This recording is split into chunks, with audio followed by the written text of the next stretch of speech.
আজকে এখানে বলতে দেওয়ার জন্য আমি আজকে এই সেমিনারে অংশগ্রহণ করতে পেরে আমি খুব খুশি হয়েছি, কারণ আমি জানতে পেরেছি যে আমি এখন একজন ম্যাথমেটিক্স স্টুডেন্ট।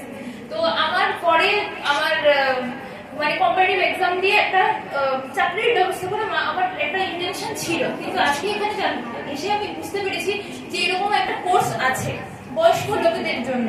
আমি যে কোনো সাবজেক্ট নিয়ে যদি আমি ইউজিসি কমপ্লিট করি, তারপর আমি এটা নিয়ে আমি পোস্ট গ্রাজুয়েট করতে পারবো।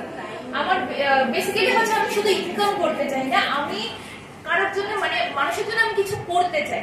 আমার ঠাকুমা ছিলেন, গত হয়েছেন, আমি ওনার জন্য নার্সিং যা কিছু করা দরকার আমি সব করেছি, কিন্তু তারপর আমি কলেজে ভর্তি হয়ে গেছি, আমি আর করতে পারিনি। তখন আমি এখানে চলে এসেছিলাম ত্রিপুরায় থাকি। তো আমার ওনাদের এই যে বয়স্ক লোকেদের প্রতি একটা টান আমার সবসময় রয়ে গেছে। এখন আমার বাবা গতকালই রিটায়ার হয়েছেন, এখন উনি সিনিয়র সিটিজেন। হ্যাঁ ঠিক আছে, ওনারা মানে একটা ফাইন্যান্সিয়ালি একটা ব্যবস্থা করে নিয়েছেন, কিন্তু শুধু ওনাদের এটা দরকার না, ওনাদের একটা মেন্টালি একটা সাপোর্ট যে আমি তোমার পাশে আছি, ওনাদের এটা একটা বোঝানো দরকার।